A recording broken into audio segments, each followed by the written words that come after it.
Mais uma aula base do Extensivo IPM começando, e nessa aula nós vamos falar sobre trauma de abdômen.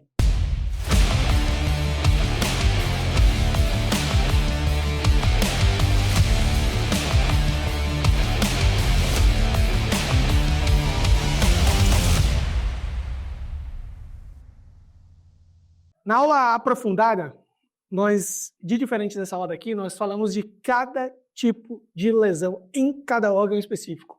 Então, se você está procurando esse tipo de conteúdo mais detalhado, dê uma olhadinha na aula aprofundada da gente. Mas se você quer entender como funciona a trauma de abdômen e você quer responder 90% das questões, você está no lugar certo. Vamos falar de trauma de abdômen. Você já me conhece, eu me chamo Geibel Reis, sou seu professor de cirurgia geral e trauma aqui no IPM e vamos começar falando do atendimento inicial, anatomia do abdômen, exame de imagem, tudo isso, mas sem passar pelas estatísticas. Quantos por cento das questões de trauma são relacionadas a trauma de abdômen? Quase um quarto. Uma questão em cada 4 vão falar de trauma de abdômen e nós temos que ter pleno conhecimento desse tipo de lesão e desse tipo de questão. Iniciando sobre trauma abdominal, falando sobre atendimento inicial a essas vítimas. Quando a gente fala de atendimento inicial à vítima de trauma, nós temos que ter o foco no C, já que trauma abdominal é uma daquelas fontes de sangramento que a gente tem. No trauma, até que se prove o contrário, nosso choque é do tipo hipovolêmico hemorrágico. No trauma, até que se prove o contrário, nosso choque é do tipo hipovolêmico hemorrágico. E a gente sangra de 5 locais: tórax, abdômen, pelve, ossos longos e sangramentos externos. A gente sangra também para o chão.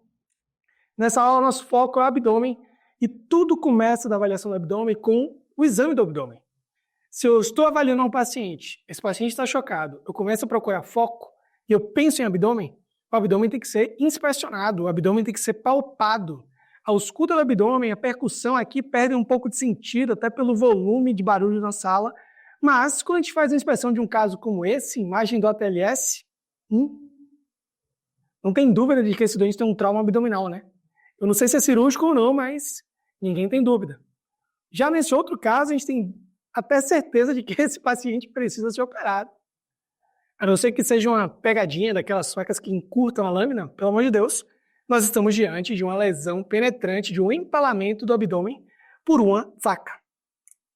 Mas às vezes, existem pacientes que chegam sem tantos estigmas e tem pacientes que chegam sem tantos comemorativos, como diriam velhos professores, e a gente precisa lançar a mão de exames que nos ajudam a complementar a nossa avaliação da vítima de trauma ainda na sala de trauma.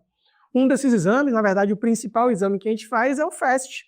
O FAST, ele vem para substituir 2 avaliações que antigamente a gente fazia com pequenos procedimentos. O primeiro procedimento que substituiu foi o lavado peritoneal diagnóstico. O segundo procedimento, fazer janela pericárdica para avaliar a presença ou não de tamponamento cardíaco. O FAST, ele então deve ser usado quando? Em situações que eu tenho meu paciente instável. Instabilidade hemodinâmica. FAST. Ainda na sala do trauma. Ultrassom fazendo as 4 janelas. Se você quiser, você pode fazer o protocolo estendido, já fazendo as 4 janelas pulmonares. Nós temos, em geral, o FAST está indicado para trauma contuso ou para traumas do tórax, que sejam eles contusos ou penetrantes, e eu preciso avaliar se há ou não há sangue na cavidade. O FAST ele foi criado para responder uma pergunta: tem ou não tem sangue? Então não estou olhando volume de sangue, não estou olhando que órgão sangra, não estou olhando nada disso. E uma observação importante: o FAST ele tem uma sensibilidade reduzida para o retroperitônio. Então, pacientes com estigma de trauma muito importantes, que você faz o FAST ele é negativo, muita atenção, repita o exame, avalie a possibilidade de ser retroperitônio, tente estabilizar esse doente, coloca na tomografia, porque se for retroperitônio, pode fazer completo sentido você ter um paciente com estigma de trauma que está chocado e tem um FAST negativo. E quais são as janelas clássicas do FAST? Nós temos a janela hepatorrenal, esplenorenal, suprapúbica e subxifoidea, e elas têm uma sensibilidade elevadíssima para lesões intraabdominais, para sangue na cavidade abdominal, chegando a 98% em algumas séries. Tudo bem, falamos do atendimento inicial, vamos partir para a anatomia do abdômen apenas para aquilo que importa. Em relação à topografia, olhando de fora, vendo o nosso paciente, pensando em topografia do abdômen e na transição toracoabdominal, nós temos que a parede anterior do abdômen ela começa no apêndice tifoide, tem como limite superior todo o rebodo costal e tem no músculo reto do abdômen seus limites laterais. Já quando a gente fala de flanco, eu tenho entre a linha axilar anterior e a linha axilar posterior, o flanco e o dorso atrás dessa linha axilar posterior, em direção ao dorso, né? Dorso. Explicar o dorso é um negócio meio complexo.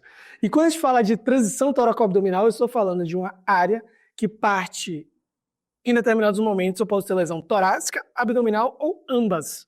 A transição toracoabdominal, ela começa no quarto espaço intercostal na linha hemiclavicular, quinto espaço na linha axilar anterior, e ela está mais ou menos no sétimo espaço intercostal quando o assunto é escápula, né, na região da escápula. E ela tem como limite inferior o limite inferior do rebozo costal. Enfim, dito isso, a gente já pode partir com tranquilidade para falar de tratamentos e questões relacionadas a trauma contuso e penetrante, mas sem antes falar de exames de imagem. Que exames de imagem podem me ajudar, podem me auxiliar quando o assunto é trauma de abdômen? O primeiro deles nós já comentamos, FAST. Repetindo apenas para ficar bonito no seu resumo. FAST para pacientes instáveis ainda na sala do trauma.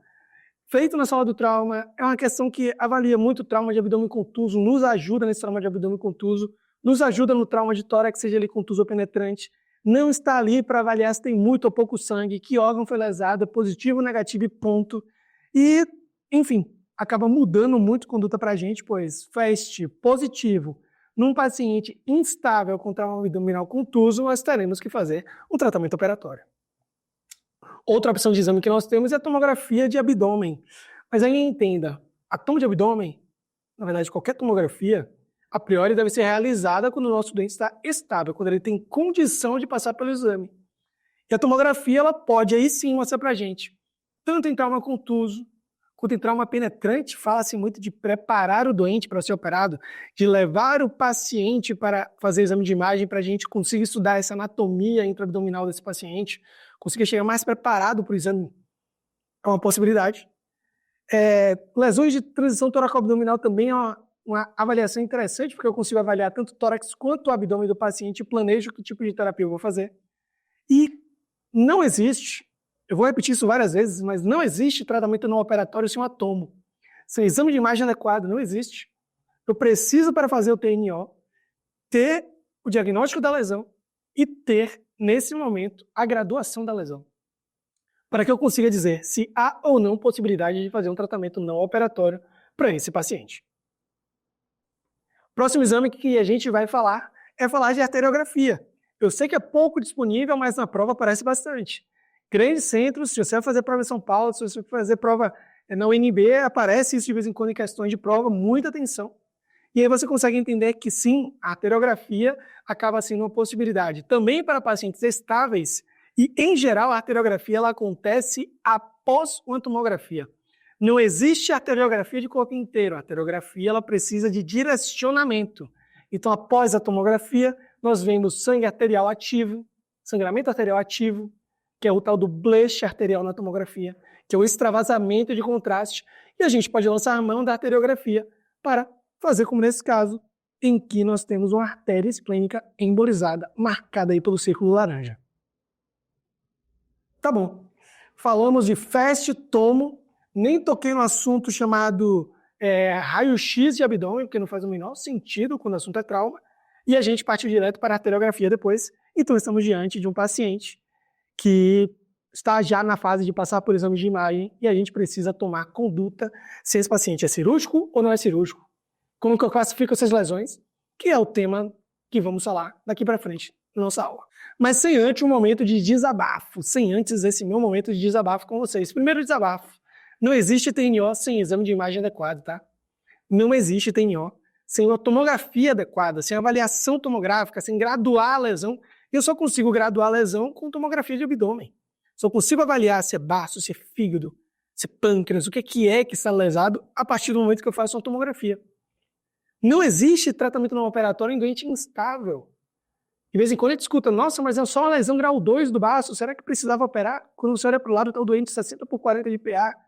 Filhos, não existe TNO em paciente instável. E entenda uma coisa, em relação à conduta para tratamentos relacionados ao trauma de abdômen, não importa se contuso ou penetrante, quem comanda é a hemodinâmica. Você pode ter um paciente, aqui lógico, eu vou dar exemplos esdrúxulos, mas para que você entenda. Você pode ter um paciente que pulverizou o baço, mas por acaso um trombo foi lá, fechou a artéria esplênica. É improvável que isso aconteça, mas vamos dizer que aconteceu. E o paciente está completamente estável. Não tem o que fazer. O que eu vou fazer por esse paciente? A natureza já ligou o vaso, já acabou. Entender que quem comanda é a hemodinâmica, assim como eu posso ter uma lesão de baço grau 1 em um doente completamente instável, não achei outro foco de sangramento, e eu acesso a cavidade abdominal para avaliar esse paciente. Então entenda que quem comanda, quem determina a conduta é a hemodinâmica. Lógico que, em geral, graduação da lesão anda junto com a hemodinâmica. É improvável que um paciente com a lesão grau 4 do fígado, em que há lesão de grandes vasos hepáticos, do hilo hepático, ele esteja estável. É improvável. É improvável que um paciente com lesão grau 4 do baço, que pegou o hilo, esteja estável. É improvável que um paciente com lesão grau 5 do rim, em que o rim desconectou completamente tanto da aorta quanto da cava, ele esteja estável. Mas quem comanda é a hemodinâmica do paciente. Vamos em frente. Falando de trauma contuso, então, os fluxogramas de trauma contuso, primeiro ponto, avaliar se nosso paciente está estável ou instável. Entenda que instável para as questões, eu trago pacientes que estão com PA menor do que 90, PA sistólica menor do que 90 e PA é média menor do que 65. Se aparece assim para você na questão, se o paciente está hipotenso, tudo bem, ele está instável. Então a gente parte para o nosso protocolo. Se eu estou diante de um doente instável e eu tenho FAST positivo no trauma abdominal contuso, conduta laparotomia exploradora. Clássico. Paciente com trauma abdominal contuso, FAST positivo, laparotomia. Não tem dúvida. Quando aparece esse tipo de questão, eles dão uma floreada, mas não há dúvida, laparotomia. Agora sim, se o FAST é negativo, existe a chance de que, se o trauma foi só no abdômen, de que haja lesão retroperitoneal que o FAST não está vendo. Ou esse paciente chegou tão rápido para a gente que não deu tempo de coletar o sangue nas goteiras e a gente não viu no FAST. Então, há uma indicação de que a gente faça, que a gente repita o FAST. Então, eu posso, daqui a alguns minutos, repetir o FAST. Eu posso tentar otimizar esse paciente para que ele entre no estado compensatório, fique compensado hemodinamicamente, pelo menos durante um tempo, e eu levo ele para fazer um exame de imagem. Ou, em pacientes que não saem do choque, não compensam o choque, acaba que mesmo sem um FAST positivo, se nós desconfiarmos de que esse doente pode ter uma alteração relacionada ao retroperitônio, nós vamos acabar lançando mão do tratamento operatório. Difícil isso aparecer em questão, porque você precisaria colocar um contexto extremamente grande, um caso extremamente grande, mas aqui nós também falamos coisas que você pode aplicar à sua prática clínica. Tudo bem, se o paciente tem trauma de abdômen contuso e está estável, esse paciente tem algum dos critérios abaixo? Olha, tem pacientes que chegam com trauma abdominal, tomou uma bolada, tomou uma joelhada no jogo de futebol, está com a dor localizada algumas horas depois. Eu preciso fazer exame de imagem? Perceba uma coisa, é um trauma de baixa energia? Você já tem a lista de trauma de alta energia, vamos relembrar? Queda acima de 3 metros, carro acima de 50, moto acima de 40, atropelamento acima de 30, óbito na cena, capotamento veicular. Esqueci uma coisa? Esqueci. Óbito na cena eu falei. Esqueci de alguma coisa, olha aí na sua lista. Mas assim, se não tem nada disso, é um trauma de baixa energia, o exame físico é confiável, o paciente não está etilizado, não está usando drogas, está com nível de consciência adequado. Se o paciente não apresenta intoxicação, não tem lesão distrativa, eu posso observar esse paciente. Eu não estou falando que é para dar alta, não. Estou dizendo que é para manter esse paciente com você e observar por algumas horas. Caso esse paciente tenha piora do quadro, ou caso esse paciente tenha manutenção da dor, apesar de uma analgesia simples, então você vai lançar a mão de fazer uma tomografia de abdômen e pélvico para esse paciente. Ou se ele tiver qualquer um dos outros critérios, né, nossa, foi um trauma de alta energia, o exame físico não é confiável, esse paciente está intoxicado com álcool e drogas, a gente nem pensa nisso, a gente parte direto para fazer a tomografia. Feita a tomografia, eu tenho que avaliar algumas coisas. Uma das coisas que eu avalio é, esse paciente tem líquido livre na cavidade abdominal? Tem. Aí eu avalio, esse paciente tem uma lesão de órgão sólido? Tem.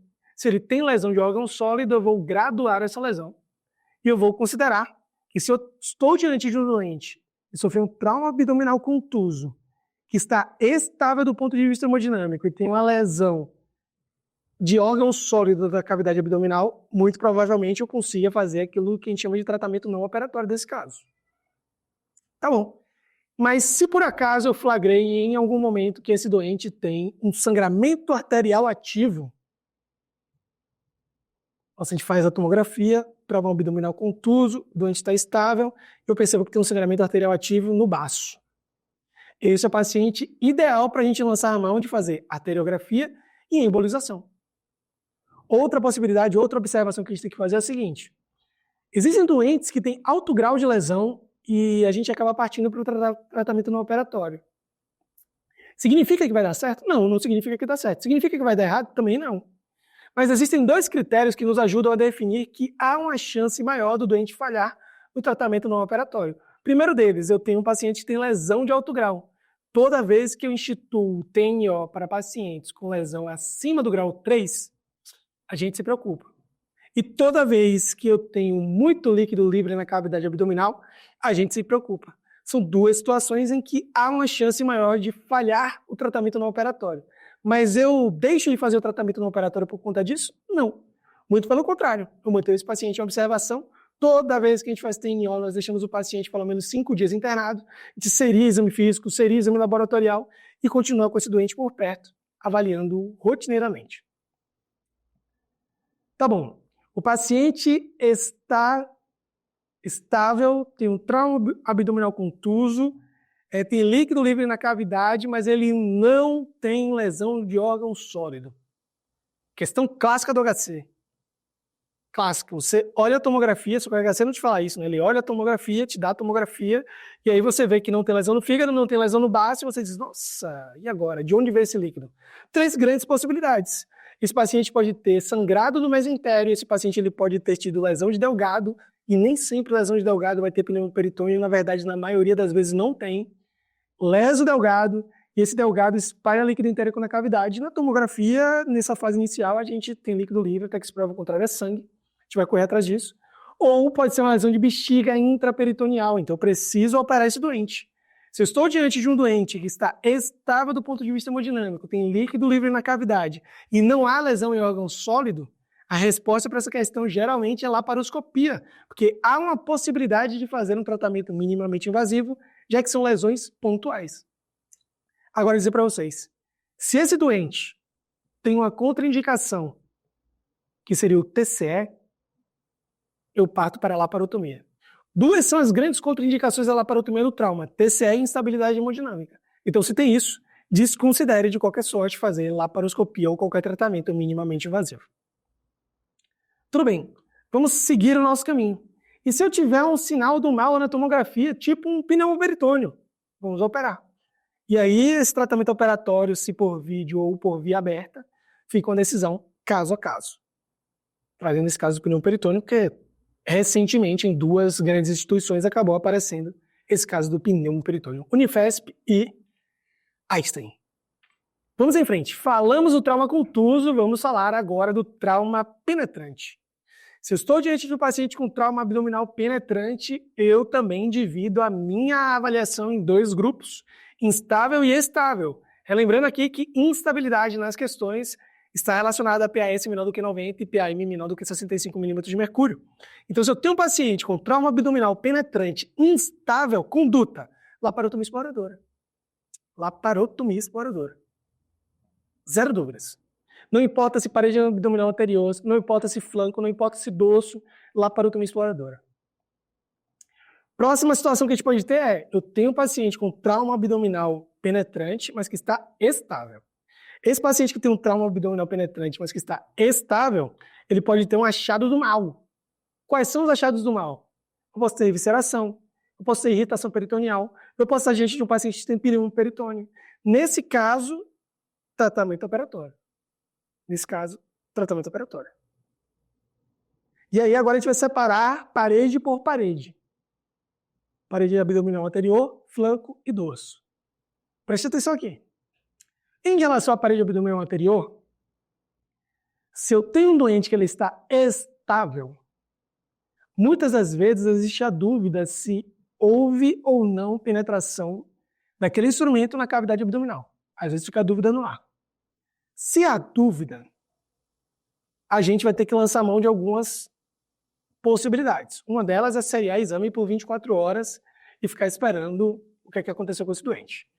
Isso associado a: eu tenho um FAST positivo? Se eu tenho um FAST positivo, significa que é sangue na cavidade, eu preciso operar esse doente.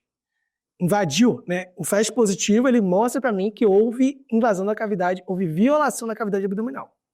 O que foi lesado? Não sei, preciso avaliar. Outra possibilidade que eu tenho, fazer tomografia. Se eu tenho lesão de algum órgão, se eu tenho uma tomografia alterada, isso me ajuda. Se eu tenho uma tomografia normal, isso não me ajuda. Porque a tomografia, ela vê muito mal duas coisas que são importantes para a gente nesse contexto: diafragma, e ela vê mal também parede abdominal. Quando nós vamos falar de hérnias, eu vou falar que muitas das vezes, para aumentar a sensibilidade do exame da parede abdominal, nós pedimos para o paciente fazer valsalva. Então, nem sempre eu consigo dizer que houve ou não violação da cavidade abdominal pela tomo. Então, o que é que eu faço? Eu exploro a ferida? A exploração da ferida também caiu no último ATLS, então já são 2018 para cá que isso caiu, mas isso continua sendo feito rotineiramente em algumas salas de trauma. O problema da exploração digital é que você pode gerar pacientes falsos positivos, ou seja, seu dedo lesou o peritônio, ou você pode ter pacientes falsos negativos, quando você tem um paciente de difícil exame, por exemplo, com um paciente obeso, e você não consegue avaliar com toda a certeza do mundo que violou ou não a cavidade peritoneal.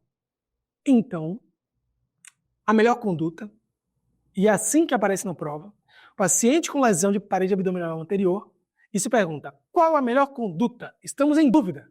Qual a melhor conduta?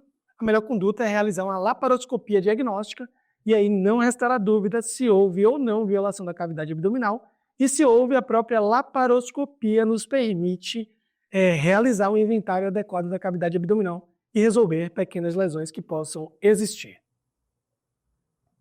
Tá bom. E se for no flanco e no dorso? No flanco e no dorso a gente nunca colocou o dedo, são muitas musculaturas envolvidas nisso e a sensibilidade do exame digital sempre foi reduzida. Então a gente pode seriar o exame físico? Posso seriar o exame físico, mas idealmente eu tenho que fazer uma tomografia. E aí, quando eu falo de flanco e de dorso, o ATLS fala de fazer uma tomografia com triplo contraste para ver se há extravasamento de contraste pelo cólon, por exemplo. Então é contraste via oral e via retal. E esse extravasamento de contraste levaria então o nosso paciente, levaria a gente a pensar que é uma lesão e eu tenho que intervir. Mas hoje, com os nossos equipamentos, se você conversar com qualquer radiologista, eles falam que não precisa disso não. Qualquer boa tomografia bem feita com contraste V, você consegue determinar se há ou não lesão e não aumenta a sensibilidade do jeito que se pensava antigamente, fazer contraste VO e via retal. E aí depende do que eu achar, né? Se o paciente tomou uma facada no dorso e tem uma lesão renal, eu tenho que avaliar se ele é cirúrgico ou não. Eu preciso avaliar isso. Preciso avaliar se há algum tipo de lesão arterial, se há algum tipo de lesão de grandes vasos, se há algum hematoma de zona 1, zona 2, retroperitoneal, e aí eu preciso intervir. Mas aqui eu coloquei como tratamento conforme as lesões encontradas. E como é que isso cai na prova, hein? Falando da Santa Casa de Misericórdia de São Paulo, uma questão de 2024, em que o paciente sofreu uma lesão por arma de fogo e está tão instável que a gente não conseguiu nem medir a PA. Aquilo que a gente chama popularmente de uma PA inaudível. Não consigo nem saber quanto é sistólica nem diastólica. Terrível. Dentro desse contexto, qual o tratamento definitivo para esse paciente? Ninguém tem dúvida de que ele precisa passar por uma terapia operatória. Então, temos que ir para o centro cirúrgico. Enquanto a gente vai para o centro cirúrgico, vamos dando fluido para ele, ou cristalóide, ou hemocomponente, enfim. Próxima questão. USP 2022, ferimento por arma branca no dorso. FAST negativo. A gente já sabe que o FAST ele tem uma sensibilidade reduzida para retroperitônio. Foi realizada uma radiografia de tórax que não mostrou nenhuma alteração. Então, eu estou diante de um doente que está estável, que sofreu uma lesão no dorso, que aparentemente não tem nada no tórax, e a questão está perguntando para a gente o que é que a gente faz. Se quiser ler a questão com calma, sem esses atalhos que eu estou fazendo aqui, só pausar e depois você dá play de novo e ver nos comentários. Nesse sentido, acaba que o mais indicado para pacientes que têm uma lesão penetrante do dorso, que estão estáveis do ponto de vista hemodinâmico, tomografia é a nossa querida resposta. Nada de mandar esse paciente embora suturando, nada de fazer laparoscopia direto, Para retroperitônio, laparoscopia não é uma boa via de acesso para você chegar lá cirurgicamente, controlar esses sangramentos, fazer exploração de zona 1, zona 2, zona 3, laparoscopia é um negócio bem desafiador, então, não. Toracoscopia não se aplica e sutura do ferimento, pelo amor de Deus, não façam isso em casa. Dito isso, falamos de trauma penetrante, trauma contuso, já sabemos avaliar exame de imagem. Vamos terminar a aula com algumas dicas práticas sobre classificação das lesões. Eu não vou trazer todas as classificações aqui, mas eu preciso que você entenda que, se for para decorar alguma coisa, que você decore o grau 3. Primeiro ponto, você vai estar fazendo questão, se dentro das instituições que você vai prestar prova cobra um grau, pare e decore tudo. Se nas instituições que você está indo prestar não cobra grau de lesão, saber o grau 3 é um ótimo passo, que vai que cobra. E com o grau 3 eu consigo fazer uma análise um pouco mais esperta das questões. Então, grau 3, em geral, quando é víscera parenquimatosa, se fala que tem uma laceração maior do que 3 centímetros. Lógico que existem exceções a tudo isso. E quando eu falo de víscera oca, eu falo que, em geral, o grau 3 fala de uma lesão que acomete mais de 50% da circunferência do órgão. Se for abaixo disso, vai ser grau 2. Se tiver tudo muito lindo, tranquilo, for tudo muito bem, grau 1. Se for explosão do órgão, não dá nem para saber o que é o que, você vai chama de grau 5. Se for alguma coisa no meio do caminho, grau 4. Macete para você conseguir fazer as questões que cobram grau de lesão de uma maneira um pouco mais tranquila e direcionada. Classificamos as lesões e temos apenas mais um comentário para fazer antes de terminarmos a nossa aula base de trauma do abdômen. Não dá para falar de trauma do abdômen sem falar de damage control. E damage control tem duas grandes possibilidades, duas grandes vias de intervenção, né? Tem um damage control resuscitation e tem um damage control surgery. O damage control resuscitation, eu gosto de dizer que isso daqui é um estilo de vida. É tudo aquilo que eu estou fazendo para manter o meu paciente o mais estável possível, o mais preparado possível para ser operado. Eu acabo lançando mão de menos cristalóide, dou mais sangue, faço minha ressuscitação hemostática tranquila e eu consigo, assim, desse jeito, preparar o doente melhor para a cirurgia. Já quando eu falo de damage control surgery, eu falo de uma situação em que eu uso estratégias cirúrgicas adequadas em parceria com a terapia intensiva, já que eu vou operar o doente, encurtar procedimentos, entregar na UTI e operar depois, e isso mostrou-se ao longo do tempo que é algo que realmente salva vidas. Falando um pouquinho de história, entenda que o damage control, ele vem num contexto de damos sangue pela primeira vez em 1818. Depois a gente parte para diversos ganhos, principalmente a partir da década de 70, e a gente entende que é necessário fazer alguma coisa para diminuir a mortalidade em trauma. E damage control nasce no meio de todo esse contexto histórico. E o que é damage control? A estratégia de ressuscitação, nesse caso, passa por: eu paro os sangramentos precocemente, não adianta encher balde furado. Eu repito isso o tempo todo, não adianta encher balde furado. Tapo o furo e enche o balde. De preferência nessa ordem. Eu sei que tem furos que não dá para taponar de qualquer jeito, então a gente continua enchendo o balde e leva para o centro cirúrgico. Mas tampa o furo e enche o balde. Depois a gente para pensar em: eu preciso reaquecer o doente, eu preciso dar Transamin quando adequado, eu preciso fazer uma ressuscitação pensando em transfusão maciça, protocolo de transfusão maciça, eu preciso disparar plasma, plaquetas com estado de hemácias de maneira adequada e proporcional. Eu posso e devo utilizar droga vasoativa para manter esse doente bem perfundido enquanto a gente faz toda a reposição e usar estritamente cristalóides. Por favor, tudo isso é damage control resuscitation, tudo isso. Já quando eu falo de damage control pensando em cirurgia, quando é que eu indico isso? Eu indico o damage control e abreviar procedimento cirúrgico em situações extremas. Meu BZXA está baixo, meu pH está baixo, ou seja, meu paciente está acidótico, meu paciente tem uma pressão que não perfunde nada, uma PS menor do que 90, meu paciente está hipotérmico e, por último, já existe coagulopatia instalada nesse quadro. Nesse momento, nós instituímos que estamos diante de um paciente ideal para fazermos o damage control surgery. O que é isso? No primeiro ato operatório, a gente vai fazer só o que dá. Quando eu falo de abdômen, a gente fala de parar sangramentos e controlar contaminações. Só isso que a gente faz. Paramos o sangramento, controlamos contaminações, a gente pode ajudar a tratar a hipotermia colocando soro aquecido na cavidade abdominal, depois, lógico, a gente vai aspirar, a gente trata a hipotermia desse jeito, continuamos durante o procedimento PTM e a gente deixa a barriga aberta. A gente fecha provisoriamente com plástico, com adesivos como o Ioban, com próteses como era antigamente a bolsa de Bogotá.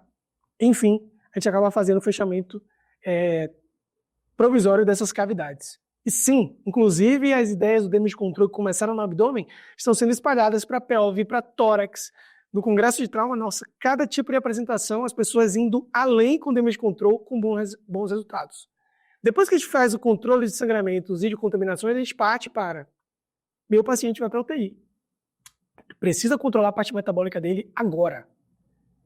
Será que vai precisar de diálise? Será que vai precisar usar bicarbonato? Será que vai precisar ser aquecido de maneira agressiva? Será que eu terei que tratar a coagulopatia de uma forma mais próxima, não só dando plasma, mas dando fibrinogênio, dando outros fatores de coagulação, controlando cálcio, aquecendo o paciente? 2, 3 dias depois, porque esse tempo em UTI dura 48 a 72 horas, o paciente, então, é levado de volta para o centro cirúrgico. E dessa forma, no centro cirúrgico, você reaborda o doente numa condição completamente melhor. Na maioria dos casos, o paciente melhora bastante. E você tira da frente todo aquele trauma cirúrgico que seria gerado e que acrescentaria mais resposta endócrino-metabólica ao trauma nesses pacientes. Isso que é damage control. E dito isso, nós encerramos a nossa aula base de trauma abdominal. É justo que muito custe aquilo que muito vale. Eu sei que essa aula é mais tensa, mesmo a aula base é um pouco mais longa, por isso eu trouxe Santa Teresa para nos ajudar. Qualquer tipo de dúvida, pergunta, sugestão, reclamação, mande aqui embaixo na plataforma pra gente, fale comigo em minhas redes sociais. Espero encontrar você em nossa próxima aula aqui no Extensive PM.